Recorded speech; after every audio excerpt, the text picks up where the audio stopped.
ৰঙালী বিহুৰ শুভকামনা জনাই খুব ধুনীয়া ধুনীয়া দুযোৰ পিয়ৰ পদ্মিনী কটনৰ যোৰা লৈ আহিছোঁ আপোনালোকৰ বাবে।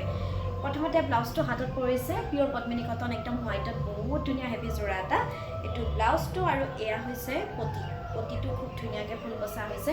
এয়া হৈছে পটিটো, এইটো পটিটো। আৰু এতিয়া দেখাম আপোনালোকক মই চাদৰখন দেখিলেহে আপোনালোকে গম পাব ইমান মৰম লগা এযোৰ কাপোৰ, ইমান ধুনীয়া, ইমান হেভি ৱৰ্ক কৰিছে, মানে কি ক'ম আপোনালোকক। এয়া চাওক, এইখন হৈছে চাদৰৰ আঁচলখন, এইখন চাদৰৰ আঁচল আৰু গোটেই গাতে চাদৰখনত এনেকৈ বুটা বচা হৈছে। বিৰাট ধুনীয়া এযোৰ কাপোৰ, মানে বহুত বেছি ধুনীয়া। আমাৰ আইতাহঁতৰ দিনৰে ডিজাইনটো আছিলে, আকৌ ৰিপিট কৰিছে, বহুত ধুনীয়া কাপোৰযোৰ। এয়া চাওক, আকৌ এবাৰ ভালদৰে দেখাই দিছোঁ আৰু এবাৰ মই গাত লৈও দেখাই দিছোঁ। আৰু এই কাপোৰ কেইযোৰ এটা আটাইতকৈ ভাল কথা হৈছে আহল বহল দীঘল, ওখ পাখ শকত আৱত সকলোৱে পিন্ধিব পৰাকৈ এযোৰ বিৰাট ধুনীয়া যোৰা। এয়া এইখন চাদৰখন, তাৰপিছত এইটো আঁচলটো চাওক না কেনেকুৱা ধুনীয়া। এইটো আঁচলটো, এইখন চাদৰখন বহুত ধুনীয়া চাদৰ।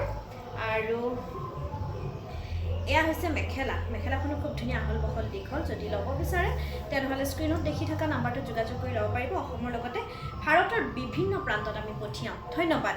তাৰ পাছত মই আৰু এযোৰ ধুনীয়া চাদৰ মেখেলা আপোনালোকক দেখুৱাই দিওঁ। সেইযোৰ হৈছে পদ্মিনী কটনৰ ব্লেকত। বহুতে বিচাৰি আছিলে, মানে পৰহি দেখাইছিলোঁ নেকি এযোৰ, সেইযোৰ বুকিঙে হৈ গ'ল, গতিকে আকৌ এযোৰ লৈ আহিছোঁ।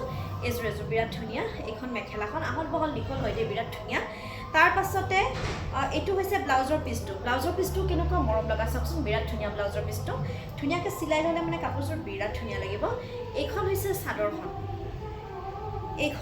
চাদৰখন, এইখন চাদৰখন বিৰাট ধুনীয়া এযোৰ কাপোৰ, বিৰাট ধুনীয়া পদ্মিনী কটনৰ এটা খুব ধুনীয়া যোৰা।